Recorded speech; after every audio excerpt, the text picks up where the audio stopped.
पिताश्री, माता ने यूं अचानक मुझे स्मरण क्यों किया? इस समय एक माता केवल अपने पुत्र से बात करना चाहती है पुत्र। इसके अतिरिक्त मुझे कुछ ज्ञात नहीं।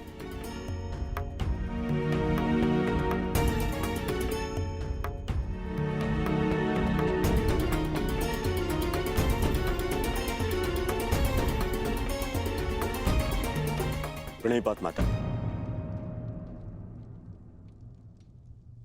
आपने मुझे स्मरण किया।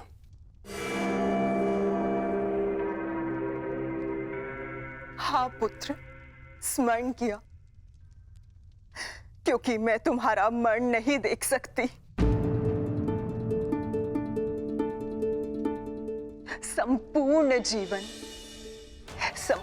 जीवन तुम्हें केवल एक ही पीड़ा थी ना, कि तुम्हारी माता ने तुम्हें एक बार भी नहीं देखा। स्मरण है दुर्योधन, युद्ध प्रारंभ होने से पूर्व तुमने कहा था, युद्ध से पूर्व एक बार, बस एक बार मुझे अपनी दृष्टि से देख लीजिए माता। आज मैं अपनी और तुम्हारी इच्छा पूर्ण करना चाहती हूँ दुर्योधन। आज मैं तुम्हें देखना चाहती हूँ पुत्र। सच माता, किंतु माता, अब जो मैं करने जा रही हूं, उसके पश्चात तुम युद्ध जीतो या ना जीतो, परंतु मेरी ममता हार से बच जाएगी। मैं कुछ समझा नहीं माता। अब मैं तुम्हें जो कहने जा रही हूं पुत्र, उसे ध्यानपूर्वक सुनना और आज्ञा अनुसार ही पालन करना।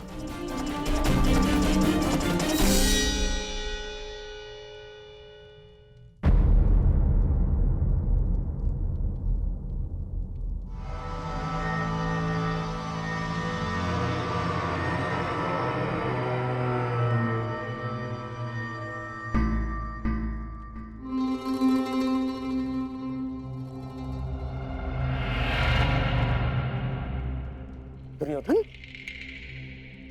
क्या हुआ? क्या कहा गांधारी ने? और उसने तुम्हें क्यों बुलाया था? गंगा स्नान के लिए जाना है मामाश्री। गंगा स्नान? किंतु क्यों दुर्योधन? देखो दुर्योधन, तुम अपने मामा को कुछ नहीं बताओगे? हैं? ये स्नान, ये क्या है सब कुछ? माता के आदेश का पालन करने के लिए किंतु परंतु नहीं पूछते मामाश्री। मैं भी तुम्हारे साथ चलता हूं।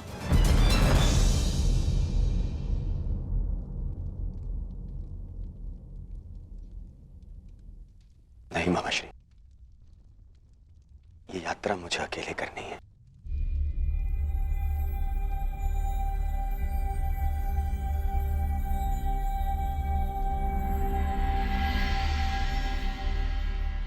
आइए आप सब भोजन ग्रहण कर लीजिए। किन हाथों से भोजन ग्रहण करें पांचाली?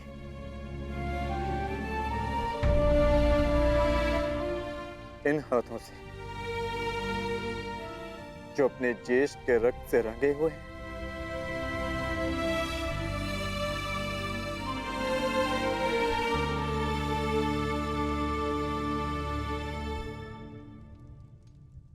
जाओ पार्थ, जाकर विश्राम कर लो।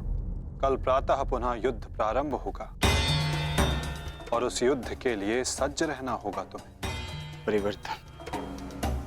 परिवर्तन के लिए ज्येष्ठ ने अपना जीवन त्याग दिया। कुछ परिवर्तनों को लाना नहीं होता पार्थ, उन्हें होने देना होता है। तुम अपना कर्तव्य करो पार्थ। फल हो या परिवर्तन, जो भी होगा स्वयं होगा।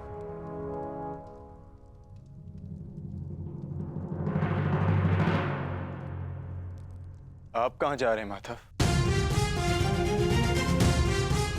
कुछ परिवर्तन ऐसे होते हैं पार्थ जिनमें सहायता करना धर्म होता है और कुछ ऐसे जिनमें बाधा डालना आवश्यक। मैं समझा नहीं माता। समझने की आवश्यकता भी नहीं है पार्थ।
मैं यहां से चलकर जाऊंगा।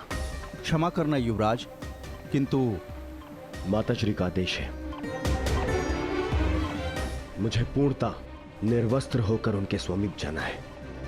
परंतु यहां से महल तक का मार्ग बहुत लंबा है प्रभु। आपको कुछ पहनना होगा। अगर प्रजा की दृष्टि में आए तो राजवंश उपहास का भाजन बनेगा।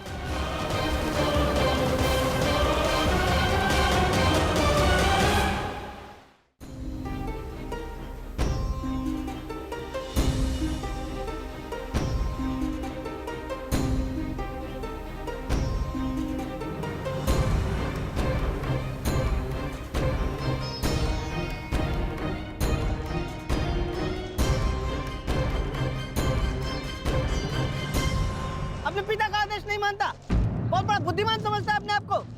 क्या कहा था मैंने? बछड़े की डोर हाथ में रखना समझता नहीं है? बहुत बुद्धिमान है तू। क्या समझाया था मैंने? क्या कहा था मैंने? क्या पूछ रहा हूँ मैं? क्या समझाया था मैंने? ये क्या कर रहे हो?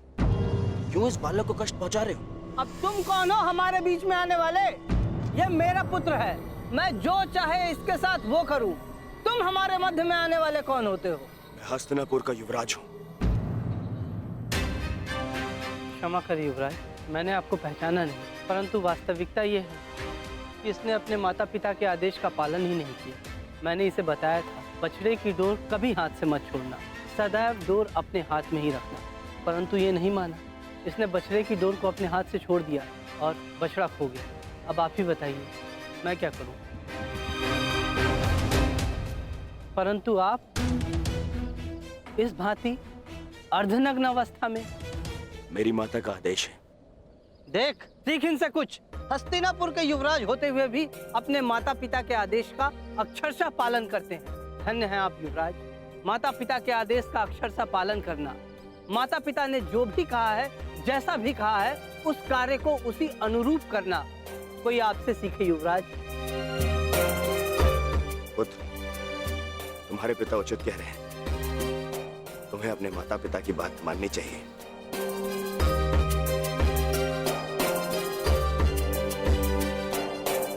माता पिता के आदेश का अक्षरशः पालन करना, माता पिता ने जो भी कहा है, जैसा भी कहा है, उस कार्य को उसी अनुरूप करना कोई आपसे सीखे युवराज। धन्य हैं आप युवराज।